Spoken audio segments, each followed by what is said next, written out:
Good evening, boys and girls. Welcome back to another story time with Mr. Kepke. We hope that you guys have had a great week at school so far. And of course, Monday was Martin Luther King Day. And today we've got a book that celebrates that. Let the Children March. Let the Children March. And I hope that you guys have a wonderful, wonderful night's sleep. Snuggle in and get some good rest. Get ready for any tests or quizzes that you may have tomorrow. Again, let the children march. One warm spring night, my family went to church. We weren't there to have regular services. We were there to hear Dr. King speak. We were there to plan.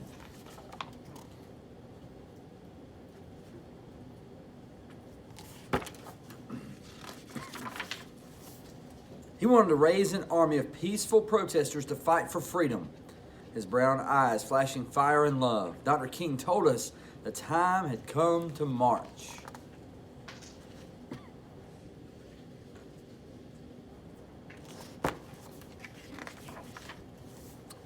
If I march, Mama said, I'll lose my job, sure enough.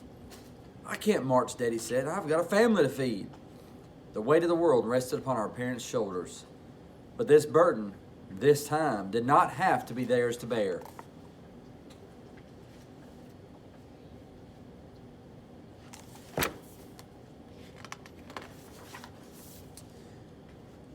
I don't have a boss to fear, my brother said, or a job to lose. We can march this time.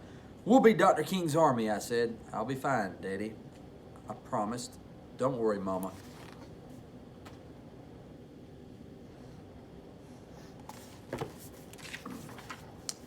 Dr. King didn't like children being put in harm's way. He was a daddy too, after all. But he said that though we were young, we were not too young to want our freedom.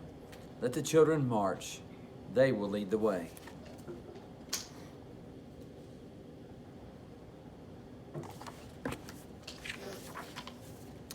On May 2nd, a sunny Thursday, boys and girls, brothers and sisters, cousins and friends, we all met at the church dressed in our best. In a silence so loud that all I could hear was my heart racing. We began to walk. Hand in hand we marched, so frightened, yet certain of what was right for freedom. The path may be long and troubled, but I'm going to walk on.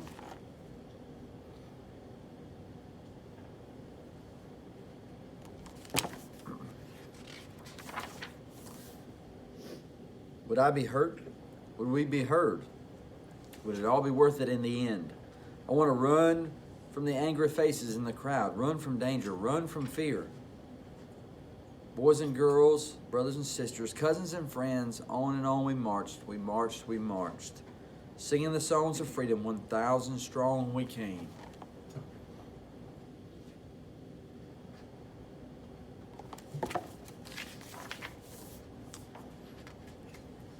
Hate dogged my heels all that day. Its yellowed canine teeth sharp, but courage walked by my side to keep me going.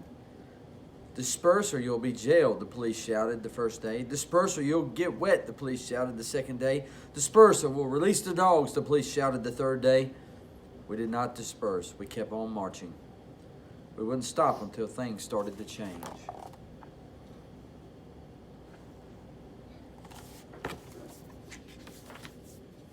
Hundreds of us went to jail on the first day and even more on the second. My turn wasn't until the third day. After I was sprayed by water, stronger than anything I've ever felt, rough hands pushed me forward and I fell to my knees in the police wagon. I was going to jail. Dr. King reassured our parents, don't worry about your children, he said. They're going to be all right. Don't hold them back if they want to go to jail, for they are doing a job for not only themselves, but for all of America and for all mankind.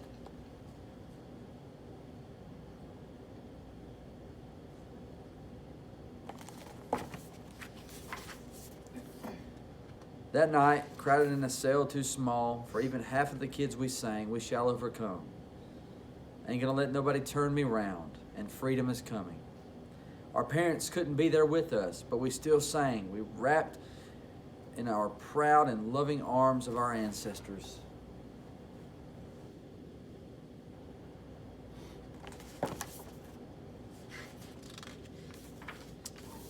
I was still in jail, but we heard the next day and the next more kids marched. The water hoses they used to sting us could not stop our fierce tide. The path may be long and troubled, but I'm going to walk on.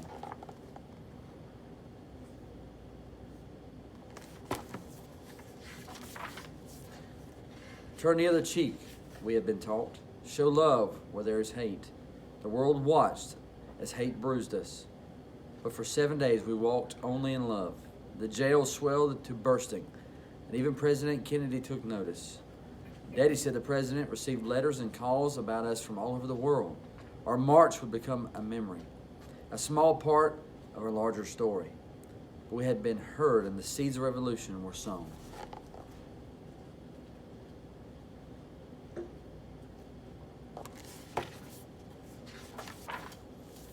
Two days and nights I stayed in jail. Some stayed even longer. When I left, I was tired and sore. My best dress was ripped, but my smile was as wide as the Mississippi River. I had made a difference. I'm so proud of you, baby girl, Mama said. Your march was what made them see. With nothing more than our feet, voices, and courage, we had done what others could not. Change was right around the corner. It felt like a cool breeze in Alabama August. On May 10th, the great news rang out. Dr. King had reached an agreement with the white leaders of the city. Desegregation would begin.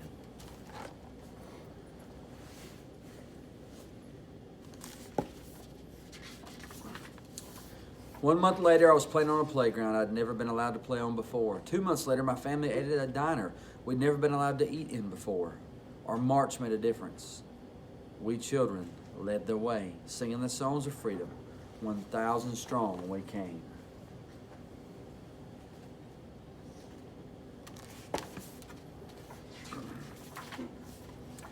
And that is the end of our wonderful, wonderful book this evening.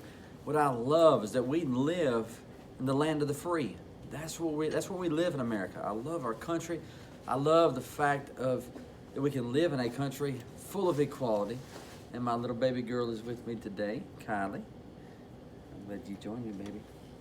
And again, I also love about this book that children can make a difference, can't we? Yeah, we can make a difference.